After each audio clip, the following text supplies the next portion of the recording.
Hey guys, welcome to Massive Iron Live. Welcome to Friday, November 24th. It is Massive Iron Live. Let me just type in live starts now. Appreciate you guys joining me. For those of you in America, I hope you had a really good Thanksgiving and I hope you have a long, relaxing weekend. I'm here in my new home. I've been working on my new gym. I'm going to give you guys a preview of that. For those of you guys that haven't seen it, I'm working hard on that. And hey, welcome to Black Friday, where you woke up to 7 million emails about salesy crap. I hope you guys survive that day. A few things before we get started. For those of you guys that are tuning in for the first time, don't be shy. I'm here to help, man. So whatever your questions are, diet, training, nutrition, off topic, whatever, post up your questions. I'm here to help. I want to help you guys. Doesn't matter if the question's been asked 1,000 times before, just feel free to let it rip. And a reminder, a couple of housekeeping notes. I'm here every Friday at 11 a.m. Eastern. I've been doing this forever. I don't know how many years it's been, 3 or 4 years. I think it's the longest running live podcast, longest running live podcast Q&A thing in the history of the entire universe. That's what I'm claiming. So when I die, you could just say he ran the longest running podcast in the history of the universe, the live Q&A podcast. We'll just make it up, right? We'll make up our own bullshit. A couple things. If your question doesn't go through, it's not me throttling you. It is YouTube. YouTube can be funny, so try shortening your question. Try rephrasing it. If that doesn't work and you need help, do not be shy. You can head over to Instagram at Ben the Barman, slide into my DM, and I would be glad to help you out. So how's everybody doing? You guys have a nice feast day yesterday. I had not much at all, man. I mean, I was working on my gym most of the day, and I had a frozen meal of about 400 calories and a couple beers, and I watched the old science fiction movie Oblivion. Is that what it is, with Tom Cruise? And I was all right. And then I crashed early, so I didn't do any craziness. So before we get started, guys, there's Blue. What you doing, Blue? Blue's over here. Before we get started, I'm going to show you guys a couple of things. Let me present, share screen. You can head over to my Instagram, and I got some Black Friday deals. Everybody does the Black Friday thing, right? So hold on a minute. Let me there we go. There's the Black Friday deals. Can you guys see those okay? So first off, a year of coaching, only $6.99. If you guys have any questions, you can email me. You can email me at benthebarman@gmail.com. So Black Friday coaching special, $6.99 for a year. That's a huge savings. I also have a custom workout. I'm going to be offering this weekend only for $39, and the price of these are going back up to $99. I do not just a custom workout, but I kind of give you my opinion on how you should be bulking and cutting based on your current physique. That's optional. Here's a big one. For those of you guys that are not on teammassiveiron.com, and that's a website, teammassiveiron.com. It's a private community. If you join the lifetime membership, and I messed that up, membership, I was in a rush this morning. Don't hate me.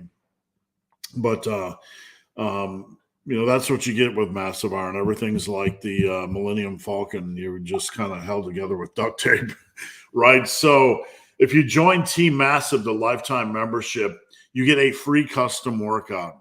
Now, for those of you who are already on Team Massive, you're like, what about us? I'm going to give you a workout for only $29.99. So you get a huge discount if you do want a custom workout. My two most popular PDFs, Massive Bulking and the Massive Collection. Massive Collection is 354 pages. and it contains nearly every workout I created. That and massive bulking, which is like a 65-page PDF. Those come together for $19.99. The massive iron gym bag, only $59.99. Look, I'm making like $3 off this stuff. So I know you guys are like, oh, Black Friday crap, blah, blah, blah. I'm doing this, I don't make any money off this stuff. Honestly, that's the truth. I make like with these sales, I make like $3 or $4, and that goes to credit card processing. So I break even. I'm just doing this stuff, because why not? I have this gym bag. I love it. Same with the massive iron tee. I'm making $2 off these things, but that goes to basically credit card processing. So I'm not making anything. I don't give a shit. I really don't. Because, if you guys want to support me, you can buy the PDFs. I'm a coach full time. That's where I make my living. So if you want to support me, you can join Team Massive. You can do the custom workout, or you can do the coaching. Everything else is just my gift to you guys. So you can head over to Instagram at Ben the Barman and see my latest post, or it is up here in the URL. It is It is Black-Friday-2023. All right. How about that? We got the Black Friday stuff out of the way. You guys want to see a picture of my current home gym? Those of you guys that have not seen it yet, we'll do that, and then we'll kind of move on, shall we? Because I don't want to bore you guys to death and, chase you away. But here's my home gym. If I can find the photo. Here it is. Okay, so copy image address, blah, de blah, paste, do the thing. And here we go. Present, share screen, and there it is. So this is my home gym. I spent yesterday, Thanksgiving, working on it. We got the black and blue theme. I'm going to put in 2 of the massive iron racks. And I have a dumbbell rack that I purchased. And that's a big jump for me, but that's going to have 5s to 100s and then all my equipment. So I'll be able to basically get a really nice workout down there. So stay tuned. I'm just about done painting. I got to apply some Gorilla Tape on the seams of the mats, and then I'm going to start building the racks and everything else. So stay tuned. All right, let's get into your questions. Enough about that crap. How's everybody doing today? If you guys do not, if you're tuning in late again and you were unable to post a question, you can post a question on Instagram at any time. Paul, happy Friday. Paul, thanks for tuning in. PR Day. Big Tim, how's it going, Tim? Do you think underdeveloped adductors are something people should worry for? Not generally. I mean, what are we trying to? I mean, there's certain muscle groups that the question is, do we have to train? Tibias, right? Adductors, abductors. There's only so much time in the week, right? So if you want to drop in a couple of sets, of each, go right ahead. Would I have done it looking back? When I was in my peak squatting, I probably would have done a couple sets each. I wouldn't have overworked them, but I would have. They're kind of like core. I might have, tried to bring them up a little bit. I wouldn't have overworked them, but I think it does some value if you're a serious squatter to kind of hit all the areas down there, hips and glutes and adductors and abductors. But again, we have to balance that with how much time we have in the week. Now, Tim's a serious squatter. Tim's getting up there quite a bit on his squat. So it probably wouldn't hurt, for somebody like you, Tim, to get in a couple sets apiece. Recently dropped sit-ups, I'm assuming, at the end of the Lig Focus Facebook Full Body Day. And I find from 3 sets of 2, as I find with 3 sets, I'm going through the motions and I'm just tiring me out. I do another 3 sets on another day. Fine. Yeah. You want to look at weekly volume, and you want to look at you also want to look at benefit versus time investment. I mean, how much benefit are you really going to get from endless ab work? A little bit goes a long way. You don't have to do a lot of ab work. You really, really don't.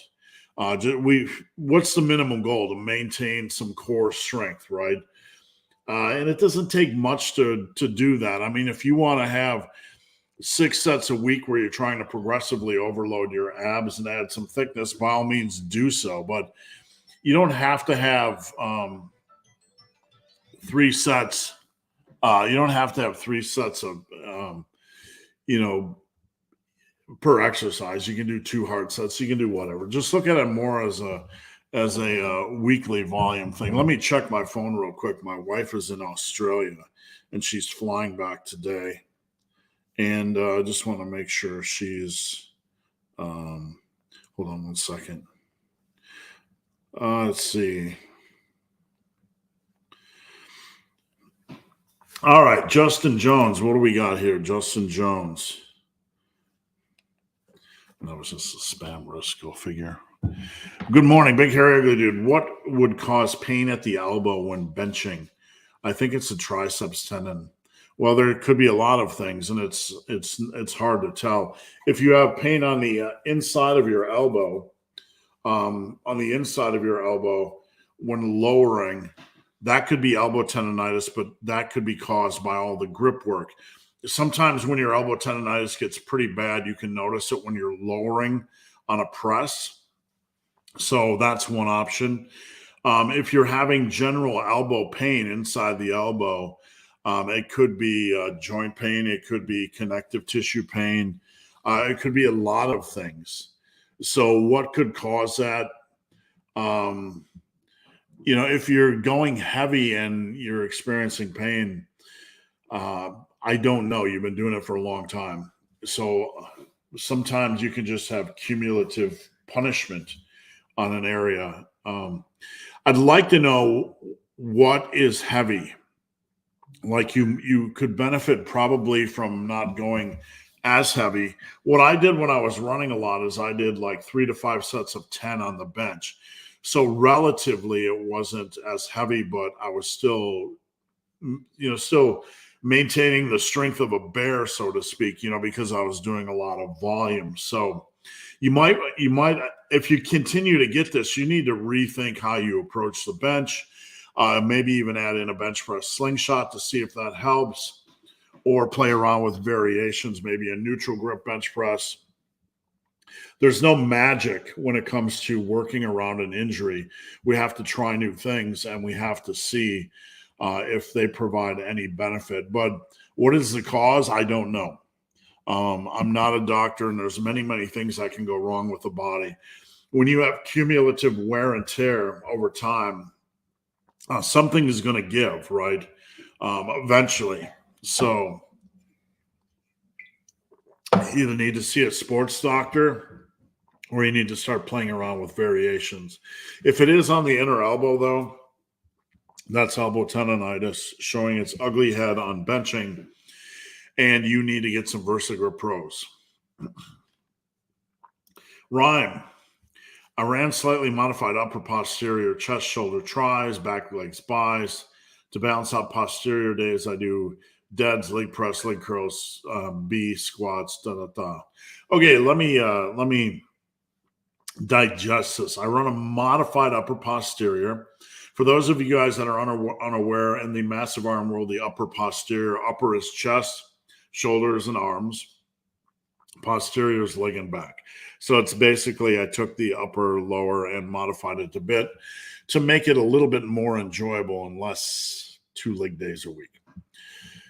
So he does chest, shoulders, tries, and back, legs, and buys. So basically just took the biceps out of the upper day and moved it to posterior. That's fine, because if you keep biceps in the upper day, you're going to need a rest day before you do posterior. You need a rest day somewhere, right? So all he did was move that over. To balance out posteriors, I do deads, leg press, leg curls, squats, leg extensions, It looks fine. I don't see any issue with it. I mean, it looks intelligently thought out. Your leg work, you do deads on one day on posterior and squats on the other. That's what I do. So yeah, that looks good. I don't see any issues with it. By the way, thanks for the split. I couldn't consider what split I would like to run for a long time. You bet. And Ron, you are a new viewer here, so I'm going to give you. I'm going to call you winner. You can get a Massive Iron T-shirt, hoodie, whey protein, creatine, or Team Massive membership. You can just hit me up on Instagram at Ben the Barman or email me benthebarman@gmail.com and I'll hook you up. Rico Santana, what's going on, Rico? Good afternoon. Hope the holiday went well. It's going as good as you. Good as can be. What book had the most significant impact on your life? Question I got to think. What book had the most significant impact on my life? When I was in occupational health, I was a voracious, is that what you say? Voracious, ravenous reader. I did hearing testing on the road, and I was working 8 to 16-hour days, just sitting in a mobile hearing unit. And in between hearing tests, all you could do is stand there. So I would read a lot of downtime, even when the hearing tests were being administered. So I read a ton of books. What book had the most impact on my life? Now, there's a lot of books that I read that were very impactful, but this is going to sound probably unexpected. I came from a science and math background, and when I got laid off from my job in 2005 as a machinist, the economy kind of sucked. I started writing, and I read a book. I believe it was On Writing by Stephen King. And I just started taking some of his advice to heart and wrote 2 children's books. Now, they probably need some editing. They're on Amazon and Barnes & Noble under the author named S. William Shaw. But it kind of got me started with writing and helped me build some confidence with writing. And I ended up being a writer in the fitness industry and developed into a very good editor, what I consider to be a very good editor, not as quality as someone that went to school for it and college for it, but I could slice and dice some prose. I could clean it up. I could make it sound better. So I think overall, when you look back at the course of my life, a lot of people just see me as some guy that does YouTube, but I was a writer and editor and content manager for some major websites, for most of my lifting career. And just getting into writing had a big impact on my life. Hey, Steve, how's it going? I love heavy pulling, but my low back doesn't like it. Seems like a disc issue. Alternating stiff leg deadlifts and rack pulls, but there are any other options? Well, number one, your lower back, we have to establish that it's normal for your lower back to adjust to pulls, okay? That doesn't necessarily mean you're doing anything wrong. A lot of times it just means you're doing something right. So when you look at all the big movers in a pull, whether it's a deadlift or stiff leg deadlift or rack pull, the lower back, there's a good chance it's the weaker muscle group in the mix, right? So all these other muscle groups can be getting stronger rapidly, like your back and your traps and your glutes and your hammies and your quads, and your quads can be getting up to speed, and all of a sudden it becomes easier to get the bar off the ground, but your form might not be great, and your lower back might be lagging a little bit compared to your quads or back. That's normal. So my advice in general is to take time and learn deadlift form, to take time and not rush into weight additions if your lower back needs some adjustment period. The stiff leg deadlift, you're pulling off the floor and your hips are just a little bit below your shoulders. That's not a variation I would recommend for anybody that's struggling with lower back issues. Rack pulls or high handled hex bar deadlifts are the best choice for you. In the meantime, in the background, I'd probably work on your conventional deadlifts and see if you can get those up to speed. Have somebody look at your form. You can join teammassiveiron.com. You can do a lot of things like that, but make sure your form is okay and give your lower back some time more than anything.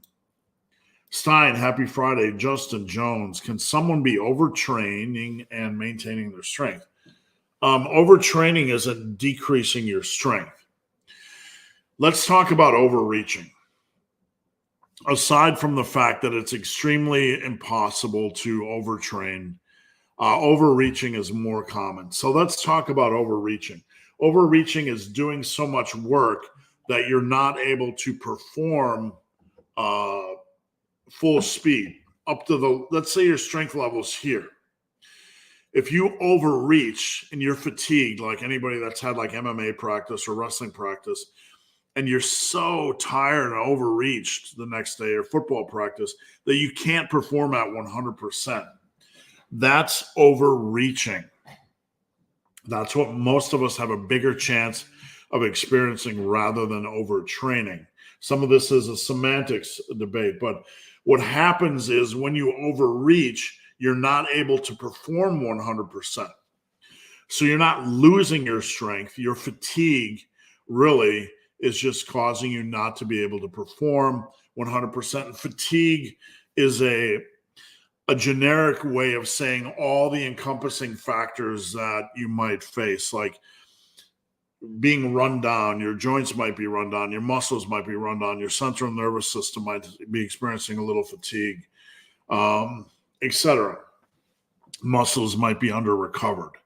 So you're not losing your strength. What you are experiencing is you're fatigued. Basically, you're overreached and you're not able to perform up to your strength level. Does that make sense? That's one reason why rest is such an important part of the dance.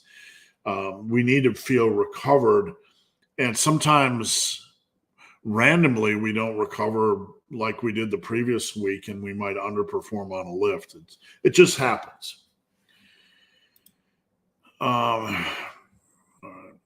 No, let's try not to give advice, guys, on other people's questions. I appreciate it, but all right, Barbell Bryce, morning Team Massive.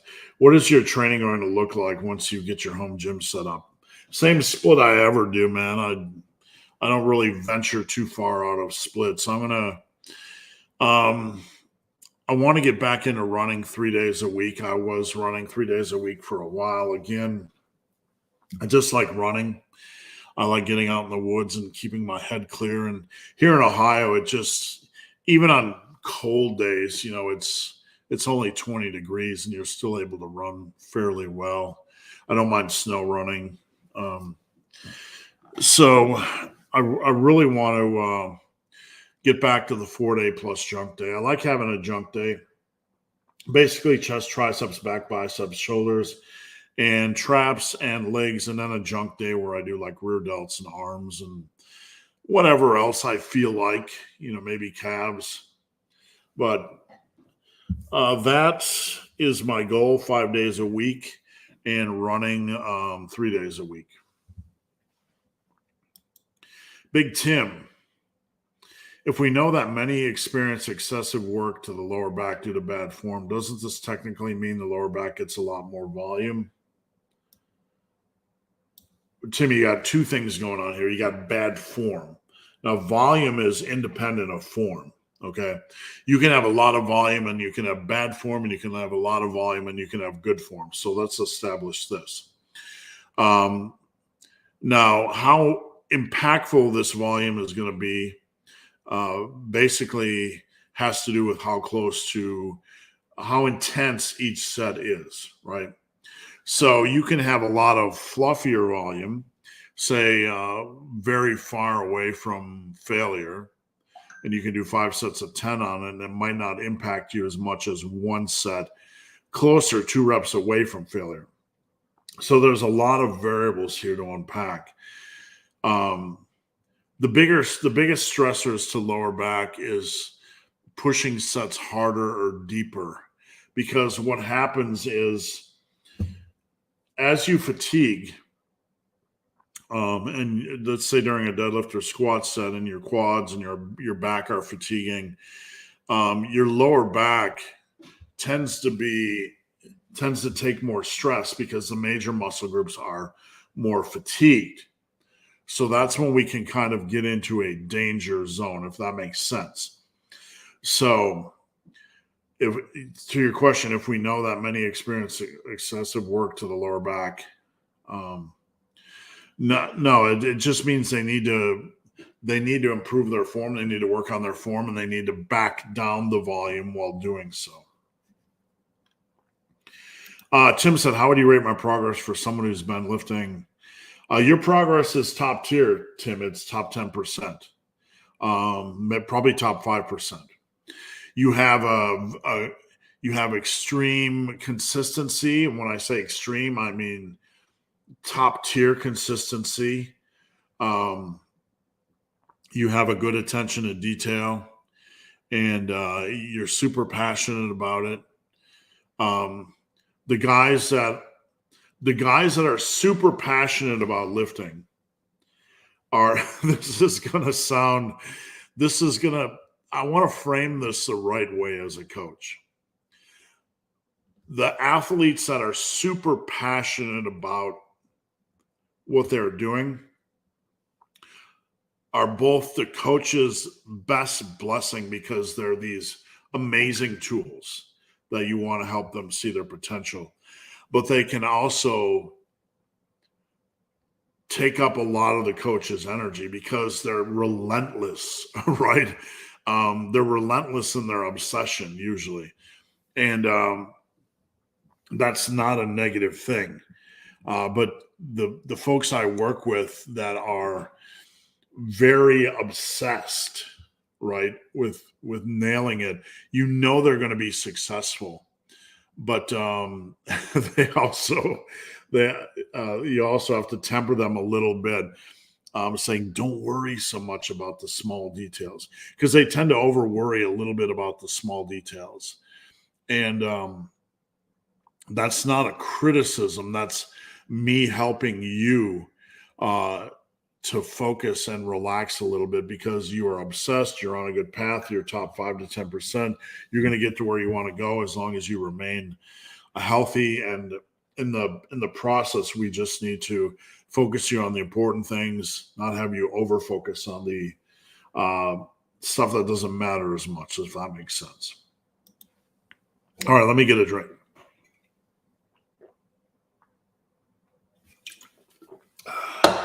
We got a backup. Big Justin Jones. Is it good to change the incline for bench? Nah. It's good to have an incline in the mix. A slight incline, maybe like 20 degrees. But at what point do we really start to overthink things and create too much variation, unnecessary variation? There's a little bit of variation is a good thing. Having an overhead press, dumbbell and barbell variation, having a bench press, dumbbell and barbell variation, working in some inclines in your flat bench, that's good. You have a well-rounded program, reasonably well-rounded. If we start to get into the point where we're trying to do different angles and our seated presses and really over-baking the movement variations, where lowering, we're really doing a lot of unnecessary thinking and over worrying for no real additional value. Does that make sense? Big JP, if I follow a program but substitute machines instead of free weights, would that be okay? No. You can't have only machines. There are studies out there, and Schoenfeld was talking about it, I believe, a week or two ago, where the stimulus from machines can be equal to the stimulus from compounds. And yes, under the right circumstances, a compound is always going to be a compound. It's always going to be impactful. But not every machine is a good machine, right? Especially for us. So machines are good, but you need variation. It's smart. The problem is, like, you're removing dumbbells and barbells, you're removing all free weights. And like on back, all of a sudden we remove all free weights. We remove dumbbell rows, barbell rows, T-bar rows, chest supported rows, lat focused dumbbell rows, and we're only doing machines. Like, no way I would ever advocate that. That's not to say machines can't be impactful, but we need a mix. We need to be reasonable and we need to be balanced. And there's no way. The only way that would ever be a good thing is if that was your only option. Then I would find a way to make that work. Does that make sense? Amanda P, do you start with stronger or weaker side unilateral exercises? Okay, so this is a very good question. Nearly everybody has one side stronger than the other. My right side has been 2 to 3 reps stronger on the dumbbell row for 38 years. There's this false belief that we can close that gap.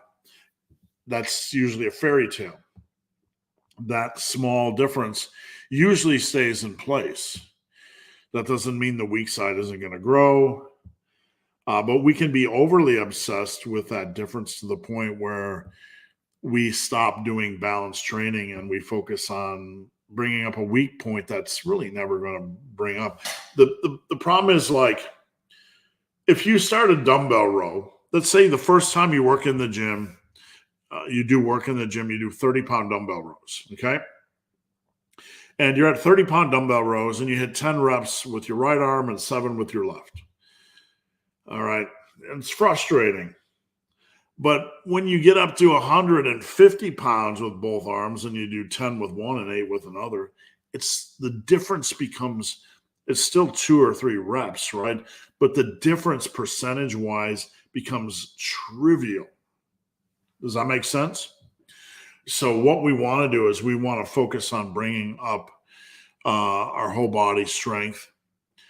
What I generally do, if I have a weaker side, I do the weaker side first, and then I match that with the reps on the stronger side. So if my left arm is weakest, I do my left arm. If I get 10 reps, and I stop at 10 reps on my right arm. Does that make sense? That's the way I've done it. You don't have to do it that way. That's the way I've done it. And I've never not grown from that. And I've never had an issue doing that. Big William B. Baker, happy post-Thanksgiving. Thanks, Bill. And I hope you had some pie yesterday. Joe B., good morning, Team Massive. Morning, Joe. Is the book pre-sale coming? I don't know. With moving and with setting up my new gym, I haven't written on anything in that book in 3 weeks. It's just been busy. Always something going on, right? A furniture delivery. we got a new fridge for the house, right? Just an example, not to bore you with my furniture stories, but we ordered a new fridge and they call it like, oh, it's damaged. Like, we can get one in December. Like, no, we need a fridge. Oh, we'll do a free upgrade. Okay. So they did a free upgrade. And then they bring the fridge and there's no hose. So none of them do. Like it's just constant. Like, does anyone do their job correctly? Type of stuff. So anyway, I've been dealing with so much of that stuff. We had one delivery company that damaged our front door of our new house. They forgot to take the legs off the couch when they were trying to move it in. Just endless knucklehead stuff. I said somebody here before live started burying a cable to the house because it's a new build with a shovel. I'm not even kidding. Like, what? You're burying a cable with a shovel? Anyway, I've been so busy. I want to, once the gym is done, I'm going to really focus on finishing up the book. So I didn't want to do the pre-sale until I had that in order. Off topic. Are you two going crazy bananas at the mall? No, I don't.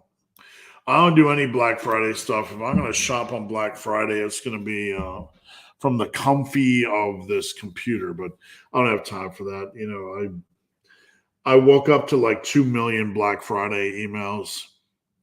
And I don't know. There's one that caught my eye. I like watches. And there was one buy one, get one free from a company I liked. It was a pretty good deal, right? So I might partake in that. Those are the types of deals I look for. I mean, when I go on Amazon, whatever product I look at, it's like, oh, this is a Black Friday special. Like I'm looking at painting hangers and just stuff. So it seems like, I don't know. I buy what I buy and you do what you, I'll maybe check out some food items or whatever, because who wouldn't want to save on some protein bars or whatever. Raphael, good morning. In Norway, we have Black Month. Yeah, I think you're referencing like Black Friday. It's become Black Friday. It's become Black November. I mean, everywhere you go, Black Friday sales are on, and it's like the whole entire month. It just has no meaning anymore. Everyone's trying to beat everybody, and pretty soon it's just going to start. It seems like it started right after right after Halloween. Hey, big hairy, ugly dude. Other than deadlifts, what are good exercises to strengthen the lower back? You don't want to overbake the lower back, but I would start with like a back extension station. That's probably the best place to start. Jonathan, morning, Steve and Team Massive. Home gym is coming along well. Thanks. Cut is going well at 2050, but might need to dig in a little deeper. That's the thing with a cut. If it goes too slow, you drag it out. Sometimes you have to dig a little bit deeper to get it over with. Aberrant, will the new app remind you what day of your program it is? Yep. I am coming out with a training app, and we just had a new update. It's looking great. It's looking really good. And there is a calendar that shows you what day. You can move them around, obviously. You know, it gives you all the flexibility you need, but yeah, it'll show you what day is on the books. Is inhaling paint fumes a good pre-workout? The good thing about inhaling paint fumes at my age is I'm so old, it doesn't matter. I'm going to die anyway. So nothing's going to really expedite that. It probably just is acting like a stimulant to keep me going, right? Do you see the overhead press more important or the bench press? You will say both. yeah, that's my honest answer. My honest answer is both. That's my honest answer. I respect what you're saying, but what's more? My honest answer is neither. Both are priority. I think most people neglect overheads, or it's kind of like the stepsister, but you can't neglect them. Both of them are priority. Absolutely both. There's no nuance. You know, you need them both. Or you have a vertical press and you have a horizontal press. You have a horizontal press and a vertical press. You need both. They're equal. Never have I viewed one as more important than the other. I do a dumbbell and barbell variation of each and always have. And that's the honest answer. Do both. Raphael's basically asking, is one should take priority? No, they're both a priority. That's the most honest answer I can give you, my friend. Big Hairy Ugly Dude, could you please explain what a top set max is? For instance, when doing 3 sets of dumbbell bench, you mean max last set? A top set max is, for instance, when doing 3 sets of dumbbell bench. I think you're referencing last set max reps. Last set max reps. If you do your first set max reps, then likely your second set's going to be max reps, and then your third set will be max reps. The reason why I do some of my assistance work, I hate to call it assistance work because it's all important, but I do like 10-10 max, 10-10 max on usually like lat pull downs and seated cable rows. Because number one, doing every set from close to failure just becomes a little bit tedious. It becomes hard. So on those types of exercises, you're still going to see amazing progress with just pushing the last set for max reps. But I don't know what you mean by top set max. I'm trying to think, like if you do the threes protocol, your first set or your top set or your heavy set is really the true indicator of your 1 rep max. And when I say when you add a rep to your top set, let me explain this. Let's say you bench 200 by 7, okay? And I say you need like 5 plus 1s to get to 225 on your top set. Top set is heavy set or first set. What I mean is like, if you're at 200 by 7 and you need to get to 225, by 5 or whatever, that's a goal. Adding, and it's basically we're talking about how many reps you're going to have to move up. You might start at 205 by 5 and plus 1, 205 by 6 and plus 1, 205 by 7. Then all of a sudden you're up to 210 by 5. So when I say adding reps to your top set, it's your heaviest set when you're fresh. Shelly, good morning. Shelly's on Team Massive. Big Tim. People not joining Team Massive are really missing out. Well, I appreciate that. We have teammassiveiron.com. Just a reminder, we have the Black Friday special all weekend until Monday. If you join Team Massive, you get a free custom workout. And for those on Team Massive, if you want a custom workout, I'm giving you one for only $29.99, which is super cheap, super cheapy weepy. And I'm just checking to see if anybody's taken. Okay. All right, where are we at? Mr. E looks great. Thanks. I think he's talking about the home gym. L Teacher, good morning. Mr. E, I did a 45-pound single arm overhead. Good. That's a good start. Next big goal for you would be 60. 60 is a pretty decent strength level. And from there, you're crawling up to the 80s, which are pretty rare. Hey, man, cheers from India. My first time here. I'm building a 3-day full body split. Reason being, I want to include running and other forms of. Sure. First off, don't rule out an upper posterior. Okay, let me explain. I think that's your best bet. There's nothing wrong with a full body. That's fine too, but a full body is going to take you longer in the gym. If you have longer amount of time in the gym, that's fine. No issues at all. I'm just saying don't rule out an upper posterior because you can still work that 3 times a week. Upper A, losing my voice. Excuse me. Let me get a drink. Upper A, posterior A, upper B. Then next week, posterior B, upper A, posterior A. So you can rotate that way. With the full body, you have basically chest, shoulders, back, and legs. And you want to pencil in an exercise each day for those. Okay. So that's what I do. I take my 3 days. I pencil in those 4 exercises each day. What do I want to do for legs? What do I want to do for chest? What do I want to do for back? What do I want to do for shoulders?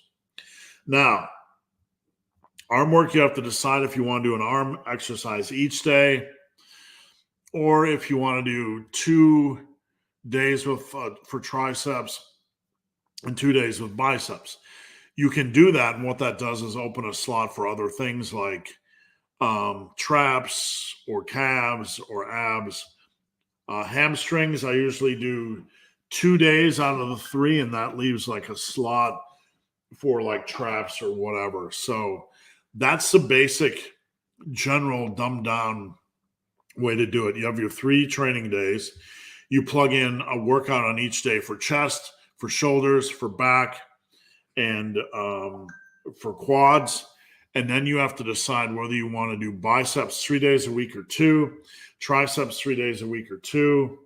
Then you pencil in a couple days of hamstrings, and then you fill in the gaps with the other stuff you want to put in. Like maybe you want to do rear delt exercise, maybe you want to do traps, maybe you want to do calves. That's kind of how I build them out. And with your big 4, chest, shoulders, quads, chest, shoulders, back, and quads, I structure the exercises, on some hierarchical, is that how you say it? A form of hierarchy, which one's the most impactful. So I would start with squats or deads, generally. Big Barbell Bryce, could you list off your best recommended home gym exercises for each muscle group? Well, if you have a home gym, I mean, everybody has such a wide variety of equipment, but I'm assuming you have barbells and dumbbells. If not, you don't have much of a home gym. There are home gymmers out there with just barbells, and I get it. Stuff's not cheap. It's just difficult to do a quality workout without adding in some dumbbells and maybe even a simple $300 cable station, but that's just kind of icing on the cake.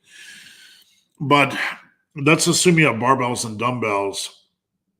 For chest, you have barbell and dumbbell press, and you have barrel press, and then you can do your fly-ys and if you want, and dips. Hopefully you have some way to do dips. For back, you got Meadows rows, you have barbell rows, you have dumbbell rows, you have chest supported rows, you have lat focused dumbbell rows, you have inverted rows, you have pull-ups, maybe even a T-bar if you have a landmine station.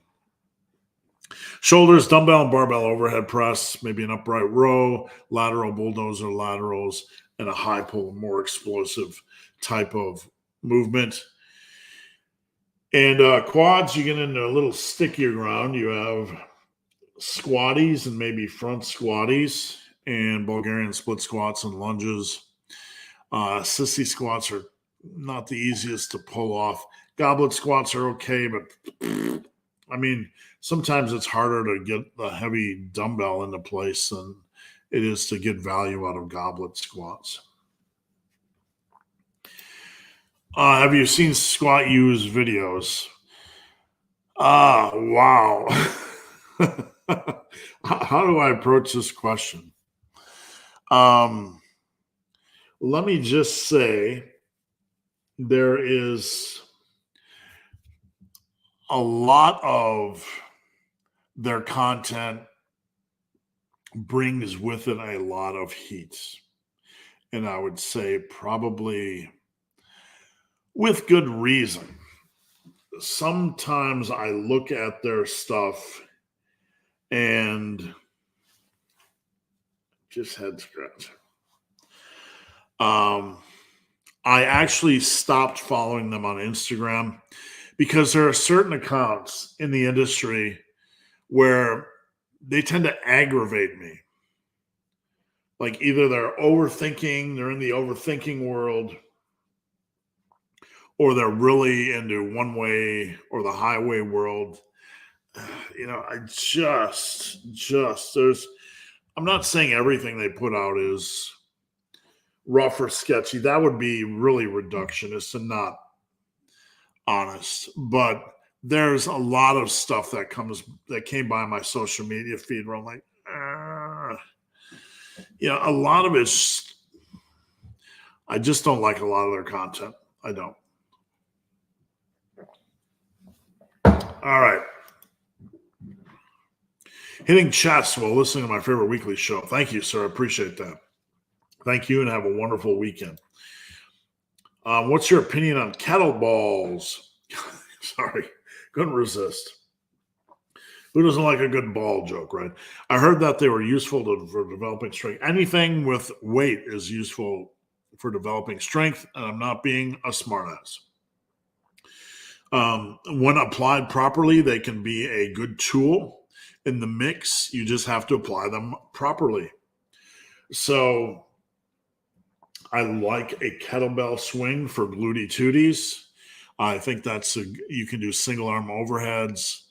Kettlebells, usually you have one kettlebell, not two, unless you're Richie Rich, right? Unless you're Donald Trump or Elon Musk, right? You can afford multiple kettlebells at every weight. So there are some, I used to hold a kettlebell like this and do lunges. There are things you can do. Whatever you have, there are things you can do and utilize them wisely. You could even do a single arm leaning lateral if you have a light enough kettlebell. There's a lot you can do. I just don't like when we get into I'm just going to use kettlebells only to build strength. Well, that's like body weight stuff. Can you build a good body and build a lot of strength on body weight stuff? Yes. Can you do so on kettlebells? Yes. But do you know how advanced and challenging the progressions need to get on those things? Extremely challenging. Extremely.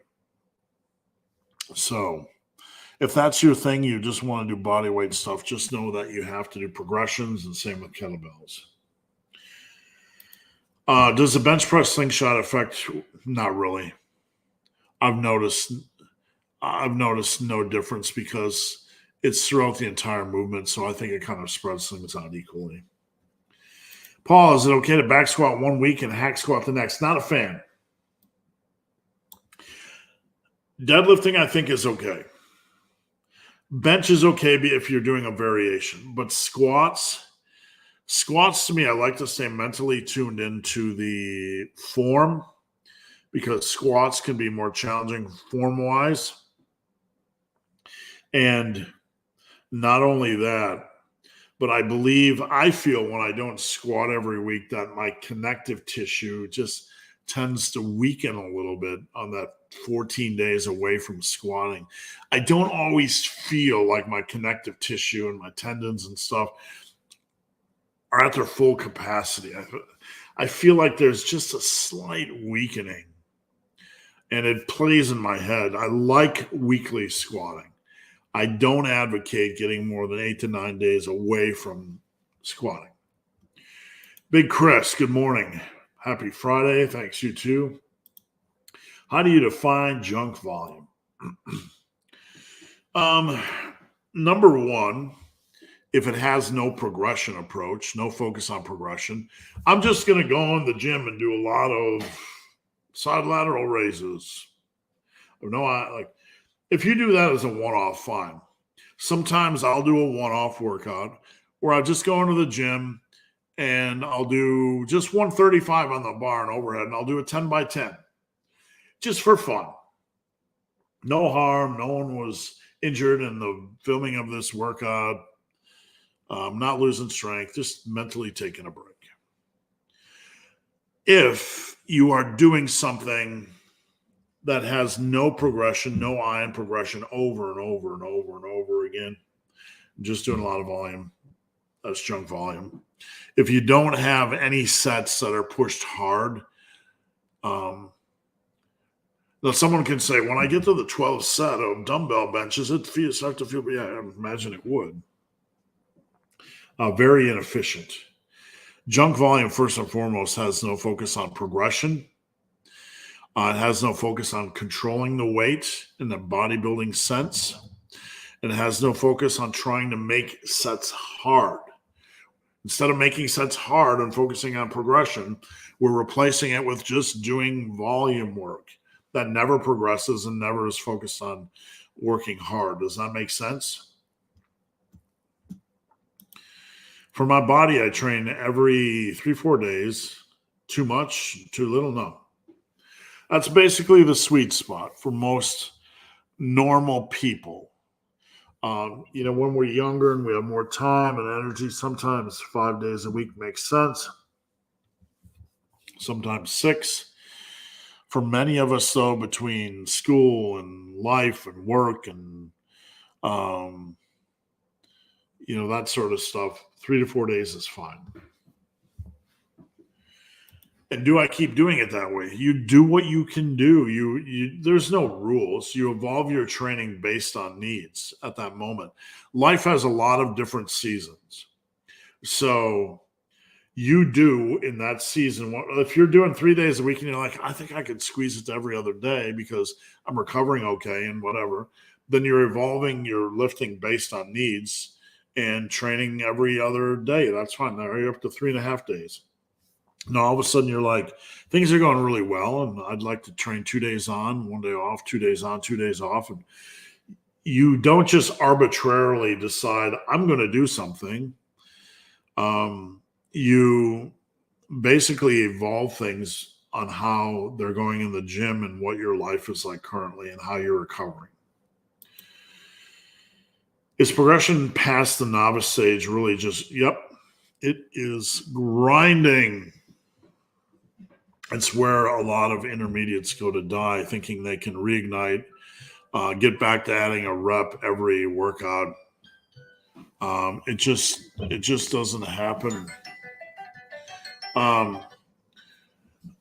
Let me show you guys a real world example. Okay, let's take an excursion. Let me bring up the 1 rep max calculator, shall we? 1 rep max calculator. We're going to take an excursion. We're going to take a brief diversion. All right. So where were we? I'm going to pull up this screen share thingy. And we're going to get rid of that. Okay. So let's say you're an intermediate and you're like 190 by 7 on bench. Okay. Pretty reasonable. Your 1 rep max is around 228. And early intermediate, whatever you want to call it. You want to get your butt. Can we just have more ads of Liquid Death, please? Okay. So you want to get up to 300. What would be 300?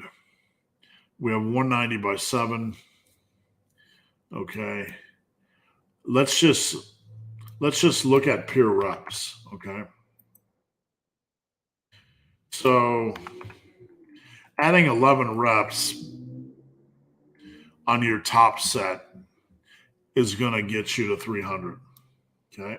About 300. So we went from 190 by 7 to 190 by 18.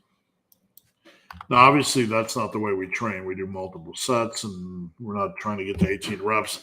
But this is a reasonable representation of how many plus ones it'll take you to go from 228 bench to 300. And that is only 11 rep additions, only 11. Now, if you are currently at 190 by 7, the prospect of benching 300 seems light years away, perhaps. It could take you 2, maybe 3 years to get there. Not everybody that gets to 228 gets to 300. Most people don't. you could get maybe 3, 4, or 5+1s in a year from hard training. Every 2 months, every 3 months. That's the reality of being an intermediate lifter. You can't change it. Some people are lucky and they progress faster than that, but you cannot change it. I'm not trying to be Nancy negative. I'm not trying to be Donald Downer. It's just simply the way it is. It's reality. And this is where you get all these how to reignite gains. Like, if you can't do that. The people that are able to move from like 220 to 300 rapidly on bench, man, they're knocking it out. They're training hard. They don't fuck around with nutrition. They don't mess around with sleep. They are not messing around. And even then, they're grinding and grinding and grinding and grinding and grinding. There's not going to be bigger leaps. You're not going to get bigger leaps when you're in that tube. There's no magic workout. There's no magic fairy tales. The one guy on the internet that went from 220 to 300 bench in a year, he's the exception, not the rule. It can be done. But you need to put everything in place. You need to have your nutrition in place and your training in place, and you need to be super consistent, and you need to not mess around on things. Look, guys, there's a reality here. The reality is that there's no room for fucking off, okay? And I'm going to swear a little bit, so I apologize. But there's no room for fucking off. You can't have serious goals and be a fuck off, okay? And I'm not standing on some mountain. I just want to give you guys some reality here of what it takes. My top clients have no room for fuck off. They fucking nail their nutrition. They fucking nail their workouts, and they don't fucking make excuses. They get in, they nail it. They're bulk steady because they're not screwing off. They don't come in Monday, he, football game, he, nachos, he, too many beers, chuckle, chuckle, chuckle, right? Hey, if that's the life you want to live, then live that life, right? I'm not saying you shouldn't. I'm not being critical of that life. That's what you want to do, fine. But I'm telling you, the folks that nail this stuff aren't fucking off, right? You have to, at some point, like, ask yourself, are my goals serious? Right? How serious are they? Do I want to take 5 years to get the bench, or do I want to maximize the progress? If you want to maximize the progress, you need to start nailing your nutrition. You need to start nailing your consistency. You need to nail this stuff like your life is on the line. Because my top performers, that's what they do. Guys like Jeffrey Verity Schofield, that's what he does. Guys like Alex, Alpha Destiny, that's what he does. Guys like Bald Omni-Man, that's what he does. That's what I did in my peak. It's not optional, right? And you know why so many people fail? So many people fail because it's always fucking something. It's always something. It's always something. 1 week it's I can't work out because of work stress. The next week I can't eat right and I had a pizza. And it's always some shit. It's always something. Now, again, I'm not trying to be on some high horse telling you guys, like, these people are better than you. What I'm trying to get across to you guys is the reality of when you're in that intermediate stage and you're dreaming of the big bench and you're dreaming of the max natural muscle, there's no fuck off room unless you're the 1% of 1% that is genetically blessed. There's no fuck off room, folks. There's no hee ho ho, under calories, hee ho ho, eating like a pig, over bulking, hee ho ho, missed a workout. It's just, that's not how it works, right? If you want good results, you need to stay in that tube. It is hard enough as an intermediate. And this is where people go to die. And it's not for everyone. It's not. I would say most of my great progress has come from the fact that I'm fucking mentally unstable, right? And I say that tongue in cheek, like I'm not some psychotic weirdo, but I have a level of drive and to get somewhere that is very unbalancing at times. I'm not destroying relationships, but I'm like obsessively focused on these results. Like, have you ever went to bed dreaming of PRs? Have you ever like got emotional after a PR? Right? That's where it's at, man. Like, you are consumed by passion. You just get consumed sometimes. But man, I'm saying this because I care about you guys and I want to, you're in that early intermediate stage and you want to get to the level, right? You want to get to the level. You need to understand that it is hard. It's hard enough when you're nailing your stuff down. It's hard enough when everything is in place because you still need to have that grind. And that grind is generally just fueled by passion. But I can't tell you how many people I see with fucking excuse after fucking excuse after fucking excuse why their calories aren't consistent or why their workout effort isn't consistent. Look, I do not give a fuck. I really don't. You want to see results? If you think like you're going to maintain all that kind of bullshit, have really inconsistent nutrition, like maintaining and maintaining. If you want to try that stuff, go right ahead. But that's not an excuse to fuck off with your nutrition. It's not an excuse to just be all over the place and do whatever you want, right? That's a fairy tale. That's nonsense. You're not going to get there, right? There needs to be focus. And man, I cannot stress enough. If you really want to climb the mountain, you need to get your shot group tightened.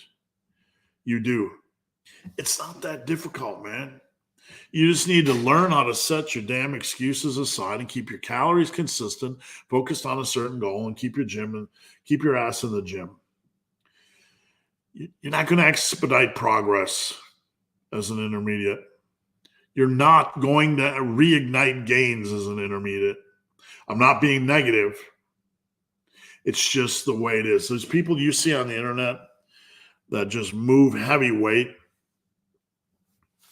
right? Some of them are genetically blessed. But I will tell you, these folks that are getting the results you want, they're at a next level. Not next level genetics. They're at a next level want it. Most of them are not going to tolerate. They're not out there going, underrated, underrated. I'll get back on track one day. That's not the life they're living.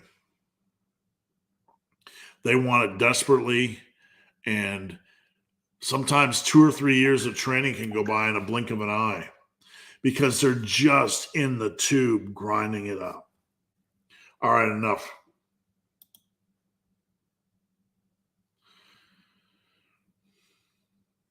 So he did say, is there ever a situation where one can make bigger leaps? There's really freaky workouts that my clients have sometimes where somebody nails a +2 on a bench. I've had it. They're super rare, man. Super rare. They can happen. It can happen. But the only expediting of progress I've ever had is when I had a lot of strength and I wanted not just a lot of strength, I wanted ridiculous levels of strength where I moved to a lot of very, very heavy work and low rep sets repeatedly. And it gets dangerous, right? you're in that danger zone where you're getting under the bar with 600 pounds on your back multiple times a week. And you're just like, you're in the danger zone. It's not, something can go wrong. Rolf Burgermeister, Meister Burger. Hey, Steve, leg pressing seems to really swell up my arm veins. I guess spiking blood pressure. That can do it. And like having the blood pool down more by your head. I mean, your legs are up, so your blood's going to tend to pool more around your torso. Nothing wrong. Minor headaches, nothing wrong, as long as they're not exertion headaches that are lasting, for an extended period of time. What's a good body fat percentage to bulk to before going back on a fat loss phase? I really don't want anybody probably to get over 20 to 22% tops, 22% tops. 18%, when you don't have any man boob fat, when you don't have any love handle fat, lower belly fat, or back fat, you're at about 18%. So, when you get up around 22, you're, depending on where your body weight is, 6 to 8 pounds beyond that. That's generally pretty reasonable. At the end, I really don't want anybody bulking much over 230, unless they're tall, worst case scenario. Mark, how's it going? Mark, thanks for tuning in. What advice would you give someone who's trying to educate themselves about lifting on the internet to help sort out the truth and the nonsense? Start off with the things I teach. Start off looking at the commonalities between lifters, not the differences in their system. What is everybody doing the same? Right? If 99% of people are doing something the same, then that's probably something you should pay attention to. Here's what I mean. Can I build using only machines? There's a study. What are 99% of people doing that have built muscle? They're using dumbbells, barbells, machines. They're using a variety. So therefore, it makes sense that I should probably stay with a variety. And the influencer out there saying, how to build a body using only a rubber band, Dr. John Jaquash or whatever. You know what I'm saying? Like, do you want to sort out the truth and the nonsense? What's the 99.9% doing? And what's everybody else doing? Mark, how long would you run your superhuman strength program? Run it as long as you're seeing results and you're enjoying it. And then don't feel like you can't modify it if you need to. What do you think about the strength standard on average? I don't really like the body weight stuff simply because so many guys are obese in this day and age. And I'm not digging at guys that are overweight. I'm just saying the body weight stuff made more sense in previous eras. I like to look at strength standards of guys that are like 180, 190, guys that have built a lot of muscle.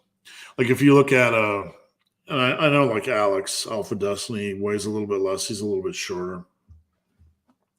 But you look at guys that, are in that range, 180, 190, Jeffrey Verdi Schofield, maybe 200. What would I expect out of them? And it all comes back to 275, 315 bench, squat 365, 405, and deadlift 465 to 500. What do you say about full ROM reps being wrong? They're not wrong. If you're looking at long length partials, every full length rep has a long length partial involved in it. So full range of rep, they're not wrong. There's some research out there that's being touted about long length partials. What's a long length partial? Okay, you're doing a curl. Okay, and I'm putting my arm up so you can see it. Long length is you're starting from the longest length and you're curling up here.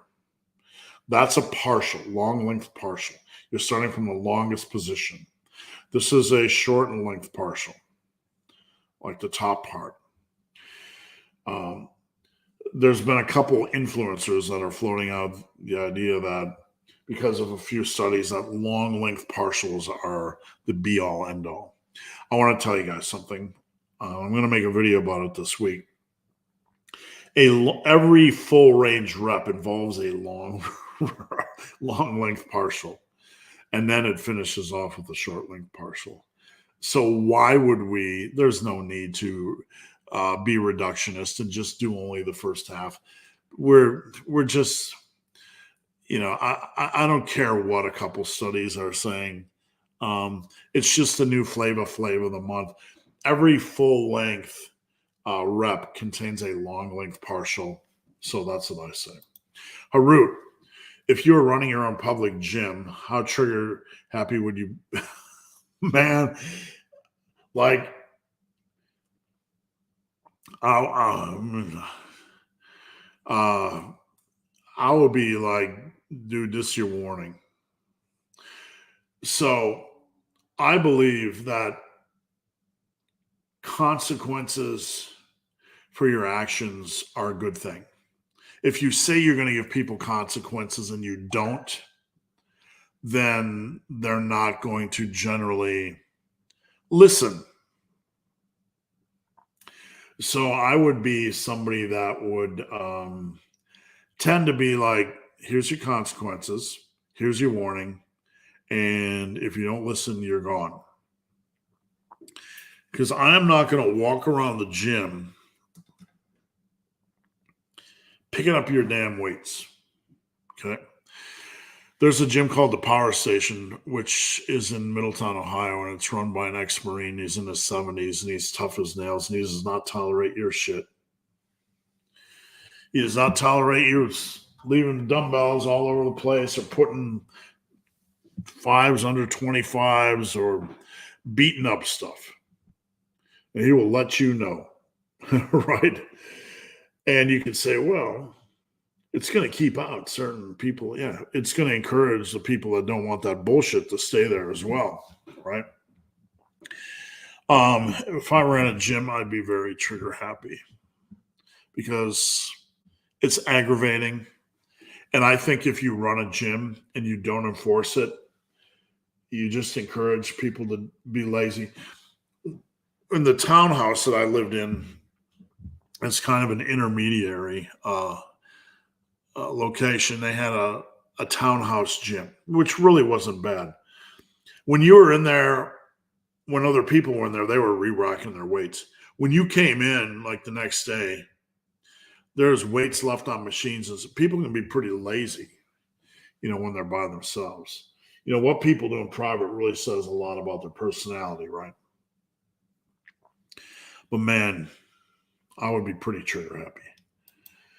How do you do upright rows for delts? There's so many different recommendations.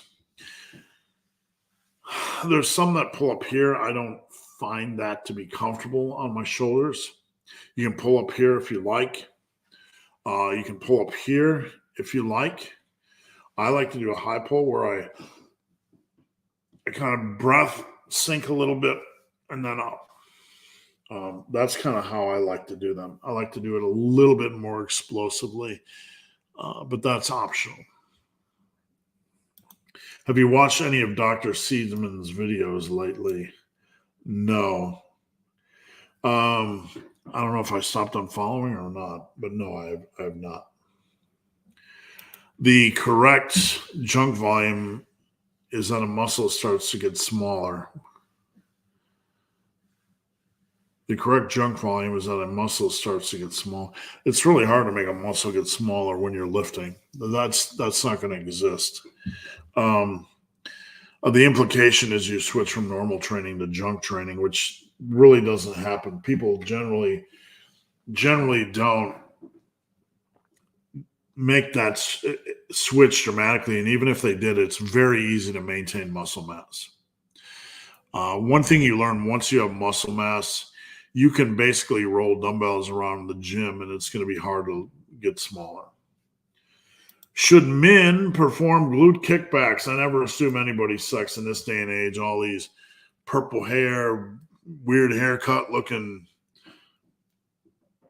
people. I was going to call them ugly, but ugly is relative, right? They're beautiful to someone. All y'all ugly to me. Every last one of you is ugly to me. Y'all ugly. So if you're all ugly, I can call you all ugly. All of it. We're all ugly. All y'all ugly sons of bitches. That's why you are lifting weights. Just humor. Shouldn't have been. Look, man, I don't. In days gone by,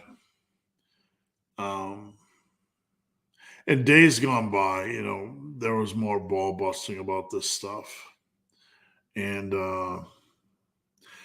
I think some of them, it's often phrased or positioned as unnecessarily macho or bullying, which could be a fair assessment in some cases.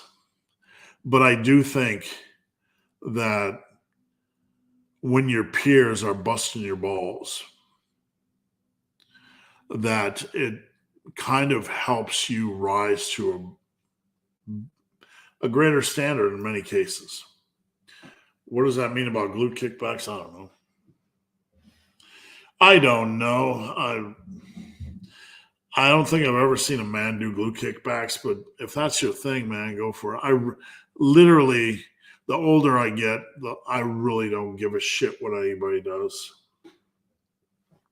Like, worrying about other people's business, I don't like, as long as you're not disrupting me. Like, if you're the guy in the corner taking up 3 pieces of equipment or, you got your headphones in, you're rapping, and I have to listen to your bullshit babble, then I'm aggravated, but beyond that, I don't care. You mentioned earlier that upper posterior is a great one to run. Would it be good to do more volume to compensate? Well, upper posterior, you can do on a flexible schedule. So you can run it 3, 4, or 5 days a week. It doesn't matter. So if you want to run it, I mean, you're asking, should you do more volume to compensate? Well, then you're just going to increase the frequency to 5 days a week.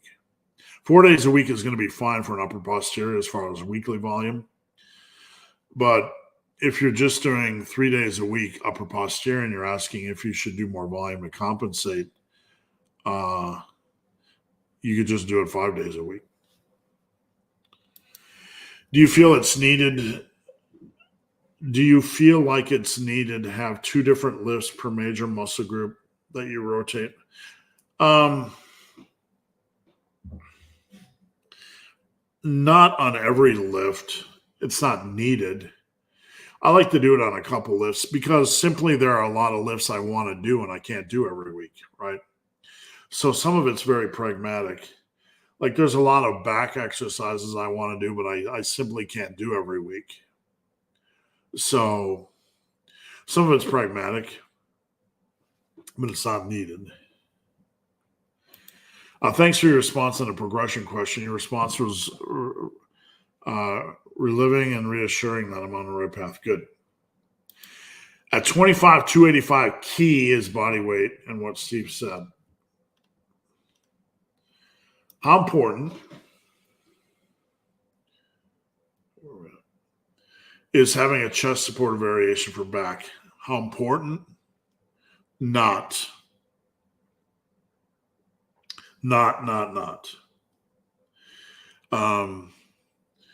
There are so many good back variations. Dumbbell row, barbell row, seated cable row, a lot of pull down, pull up, even a machine row. The chest supported, I would rank not that it's a bad lift. I would just rank it as kind of the lower 25%, meaning if we need variation, we can work it in. But I would rank it equal with like a machine row, meaning it's probably the last lift of the day. And if you want to do something instead more impactful, you can. Hammer strength low row. I personally like it best for machine work. Yeah, that's fine. Whatever, when it comes to machine work, whatever you enjoy is fine. Woodulus, greetings from Scotland. Thank you. So the good thing about not being on social media is that I've never heard of full-length partials. Are they the new testosterone? Long-length partials?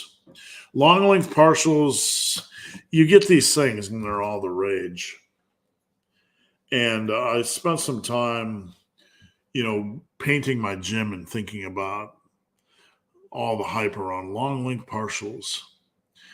And I can't escape the reality that every rep we've ever done, all of us, has a long length partial to begin. So why, from a cumulative fatigue and overall hard training and tension and stress standpoint, would we reduce the short length partial at the end? It doesn't make any sense. So there might be one or two science guys out there doing let's go long length partials. But this science guy, when I use common sense, says about long length partials, science doesn't say all muscles benefit from stretch. First, the only muscles benefit from stretch mediated hypertrophy in legs and pecs because of facial length. Well, when it is talked about on the internet by some of these guys with 1 million views per video, I'm not going to name names. They include things like squats, only squatting halfway up, etc. So, but you hit on an important point. When these things are applied, like long length partials, the idiots in the community, and I'm sorry, but they're idiots. They apply them to every exercise in the whole world, right? The demands of every exercise are different. That's a staple in the massive iron world. That's common sense. We all should know that. Every exercise, the demands of this exercise are different.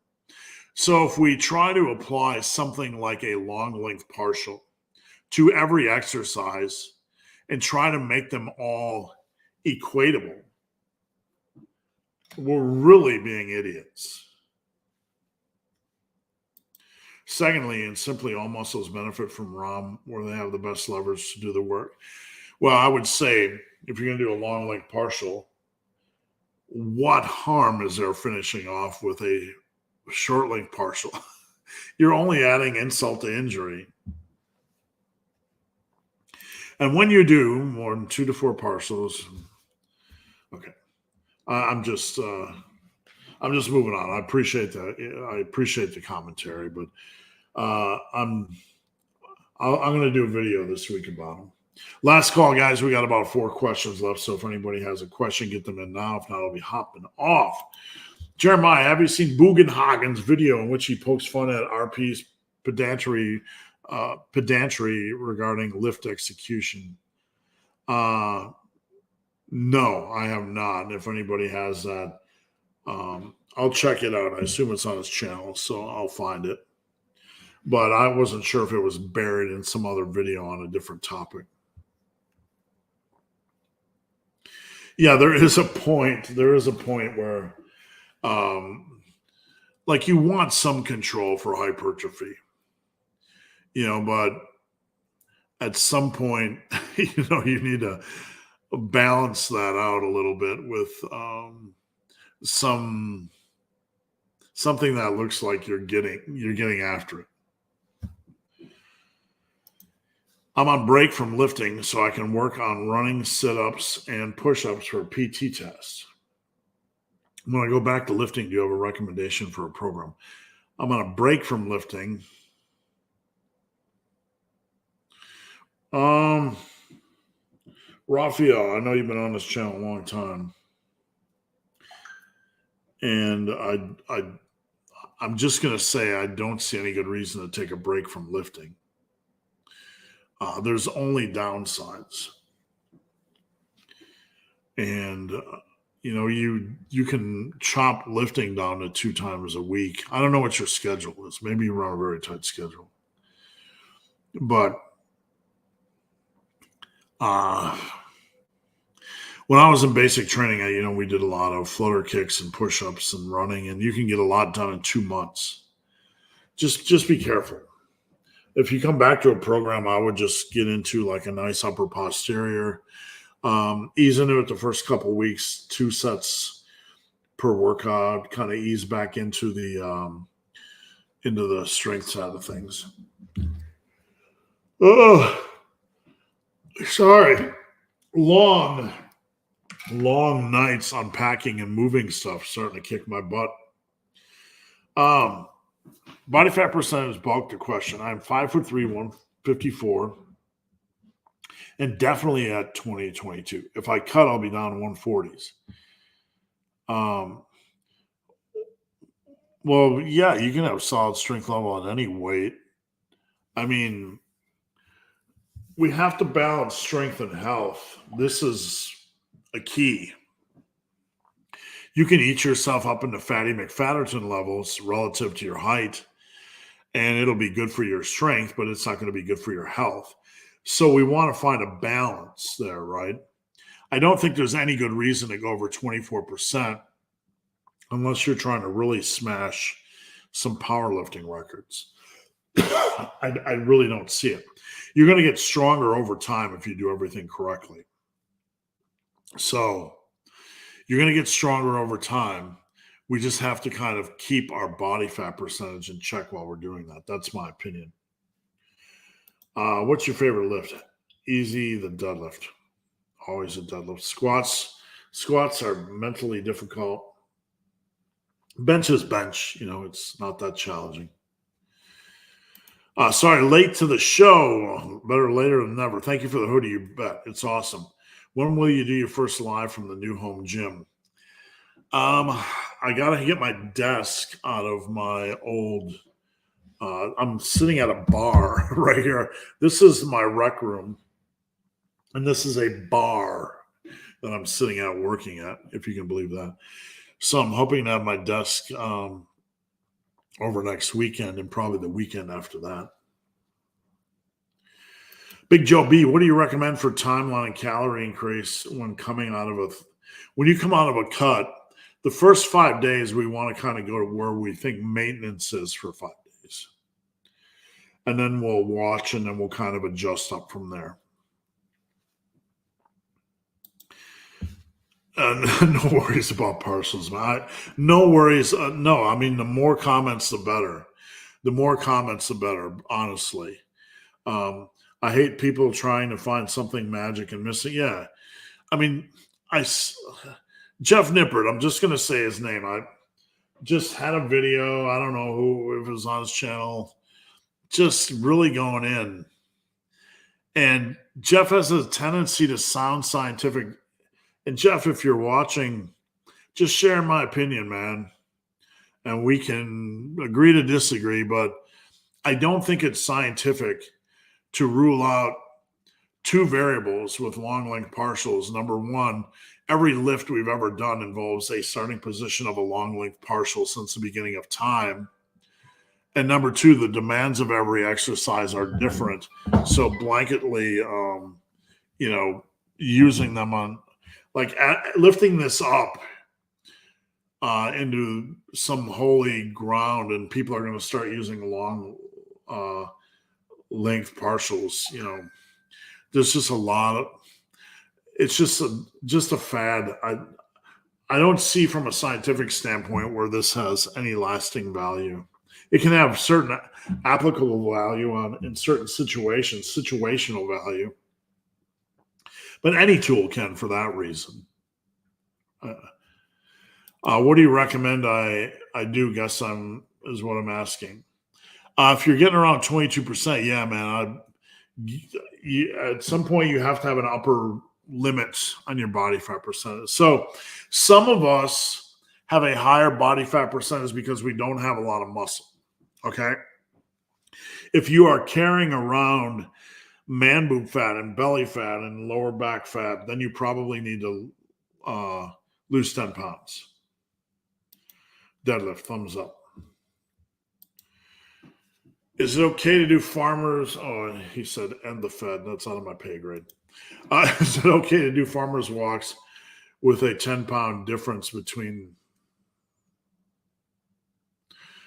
Alan, I'm processing this the best I can.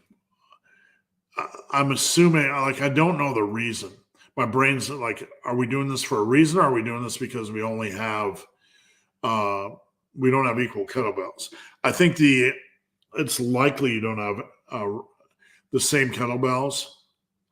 So in that case, I don't see any issue with it. A little bit of unbalancing isn't going to be that much of a big issue as long as you build into it from a progressionary standpoint. Like, you're not just jumping into heavy imbalances, like you built into it. You should be fine. And guys, last call for questions before I hop off. I'm going to quickly run down the Black Friday stuff that I got going on. I had a lot of people do the $699 coaching special for a year. And if you guys are interested, that's a huge deal. If you're interested in coaching, never had a coach before, I do daily check-ins. I'm not a weekly check-in guy. There are a lot of guys in this industry that just do weekly check-ins, when it comes to coaching. I like to get to know my folks. So I am a hands-on coach. If you're curious about coaching, you want some value, the $699 year coaching is a great value. You can check out the community page on YouTube for this link to these specials, or you can DM me, or you can go to my website, superlivingtoday.com, or they're on Instagram as well. Custom workout. You need a custom workout? I'm going to build you one for only $39. That's a Black Friday special. Normally, I'm going to be bumping them back up to $99. But if you want a custom workout from me, get in on this. This is good through Cyber Monday. A Black Friday special, if you join Team Massive Iron, teammassiveiron.com, I'm going to give you a free custom workout. So if you ever want even more incentive, for those on Team Massive Iron right now, if you want a custom workout, I'll get you one for $29. Now you can get the massive collection and the massive bundle. These are PDFs. The massive collection basically contains most every workout I put together. 354 pages plus my 60-page PDF on bulking. This is an incredible value. And that's this weekend only. Massive Iron gym bag. That's at my cost, basically, if you include credit card processing fees. I love this. It's a big gym bag. It's durable. And it says Massive Iron. It's good for a couple good PRs. And if you want a shirt, represent, $11.99. That's it. Is this a channel for fat people? Is this a channel for fat people? Y'all fat and ugly. All right, guys. Thanks for watching. Just jokes. Thanks for watching. I'll be back next Friday. I appreciate you guys tuning in. And as always, I'm very thankful for each and every one of you. So if you have any questions, don't hesitate to hit me up during the week or on Instagram at Ben the Barman, at Ben the Barman, at Ben the Barman. And we are out.